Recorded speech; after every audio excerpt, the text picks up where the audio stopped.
सही है जी। तो इन्वेस्टमेंट, इंड्यूस इन्वेस्टमेंट वो इन्वेस्टमेंट होती है जो कि प्रॉफिट के साथ रिलेट करती है। एक आपको फॉर एग्जांपल प्रॉफिट देगा, ठीक है जी, तो आप इन्वेस्टमेंट ज्यादा करोगे। जैसे जैसे आपका प्रॉफिट बढ़ता जाएगा वैसे वैसे आप इन्वेस्टमेंट ज्यादा करते जाओगे।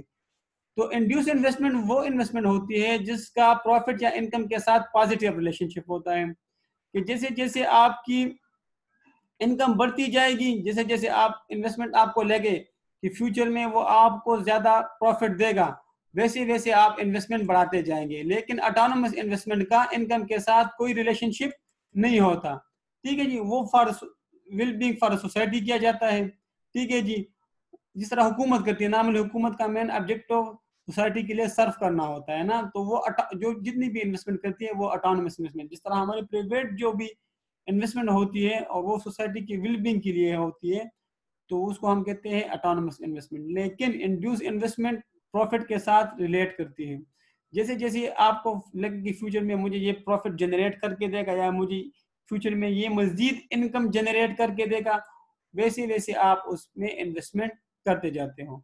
तो इन्वेस्टमेंट का और इनकम का जो रिलेशनशिप है वो पॉजिटिव है इंड्यूस इन्वेस्टमेंट में, ठीक है जी। ऑटोनोमस इन्वेस्टमेंट में हमारे पास वो इंडिपेंडेंट ऑफ इनकम होता है। क्लियर जी। तो इन दोनों में कोई कंफ्यूजन, ये सवाल एक दो दफा आ चुके हैं कि what is induce investment and what is autonomous investment, और उसकी दो दो एग्जांपल ले दीजिए। एग्जांपल आप इधर से इनकी पढ़ दे सकते हो, ठीक है जी। यहाँ से या आप याद कर लें एग्जांपल, तो ये काफी, उसने कहा दो दो यार एग्जांपल भी दे दो, ठीक है जी। तो दो तरह की इन्वेस्टमेंट होती है, autonomous investment and induce investment. Autonomous investment वो इन्वेस्टमेंट होती है कि वो जो इंडिपेंडेंट ऑफ प्रॉफिट होती है, इंडिपेंडेंट ऑफ इनकम होती है, उसका इनकम और प्रॉफिट के साथ कोई रिलेशनशिप नहीं होता, ठीक है। वो फॉर द सोसाइटी की वेल बीइंग के लिए होता है। एक होती है हमारे पास इंड्यूस इन्वेस्टमेंट। इंड्यूस इन्वेस्टमेंट वो इन्वेस्टमेंट होती है जो कि प्रॉफिट के साथ रिलेट करती है, ठीक है। अगर आपको सही एग्जांपल आ सके तो देख ले, कोई मसला नहीं, ठीक है। Construction of highway, construction of park, street lighting, ठीक, schools, construction of school and colleges, universities, इस तरह एजुकेशन इंस्टीट्यूशंस, ठीक है जी।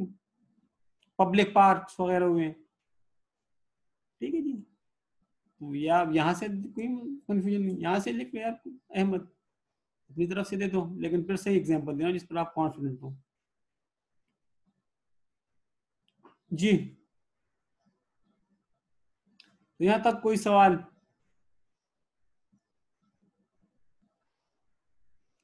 क्लियर है जी।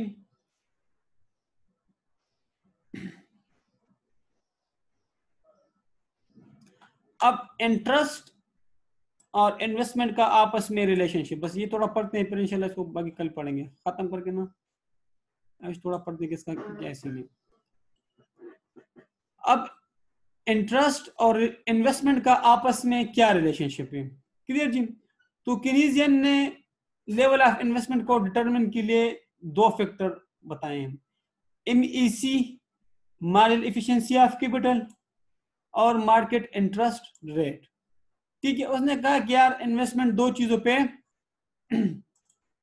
डिपेंड करती है, एक आपकी MEC marginal efficiency of capital पे, और एक हमारे पास इंटरेस्ट रेट पे।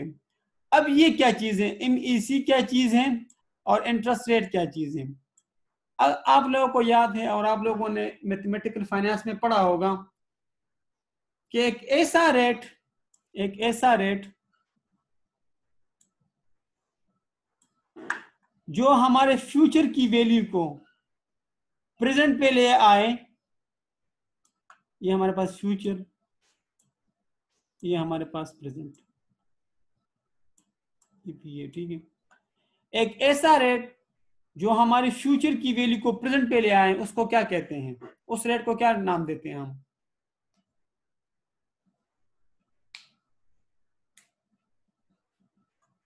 जी, क्या कहते हैं उसको?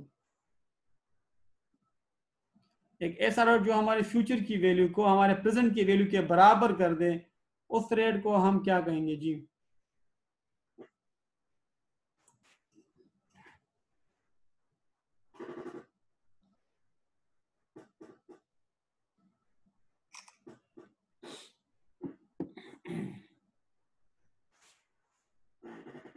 ठीक है यार। आर भी कहते हैं, और भी कुछ कहते हैं कि नहीं?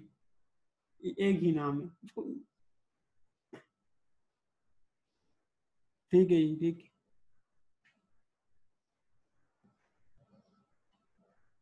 नेट प्रेजेंट वैल्यू, जी बिल्कुल। पहले पहले हम इसको डिस्काउंट रेट बोल देते हैं, कुछ डिस्काउंट रेट भी कहते हैं ना उसको।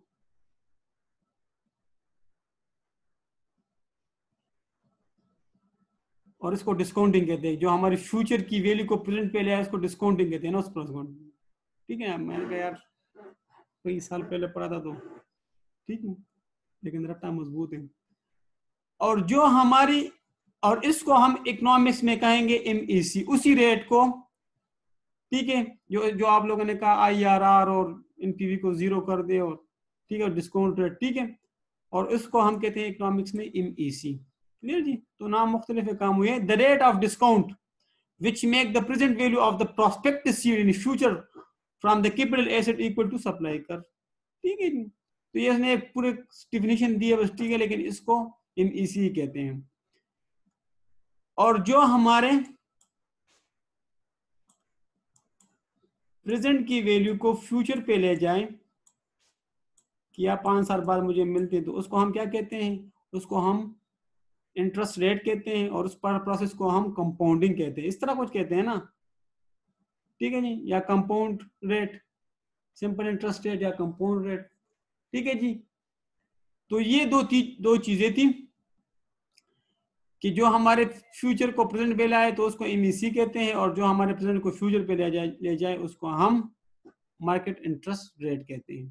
क्लियर? तो इंशाल्लाह कल इसको पढ़ेंगे कि इसका आपस में क्या रिलेशनशिप है। लेकिन याद रखिए आप लोग कि इंटरेस्ट रेट का और इन्वेस्टमेंट का आपस में तकरीबन तकरीबन नेगेटिव रिलेशनशिप है, और इसी को हम कहते हैं MEC कर। ठीक है जी, इंशाल्लाह इसको पढ़ेंगे कल। लेकिन इसको आप लोगों ने याद नहीं करना, इसको सिर्फ समझना है, इसको समझना है, इसको आप देख लें। ठीक है जी, इसको भी आप सिर्फ समझ लें, याद नहीं करना आप लोगों ने। आप ये याद करें, इसकी डिफिनीशन याद करें, डायग्राम याद करें। ठीक है जी। तो आज के लिए ये काफी। 10 मिनट मैंने लास्ट क्लास जो थी ना वो थोड़ी लेट शुरू की थी, कुछ काम था तो इसी वजह से। तो आज के टॉपिक में कोई कंफ्यूजन, कल इसको इंशाल्लाह खत्म करके पास पेपर कर लेंगे, ये चैप्टर आपका फिर खत्म हो जाएगा।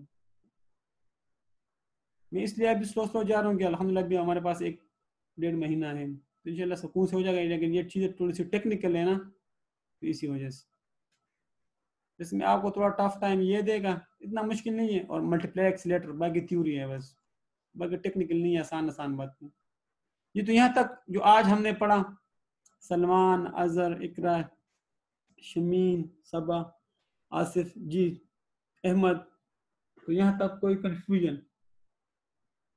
इंशाल्लाह इसको कल वाइंड अप कर लेंगे इंशाल्लाह, तो आपका 60-65% कोर्स खत्म हो जाएगा।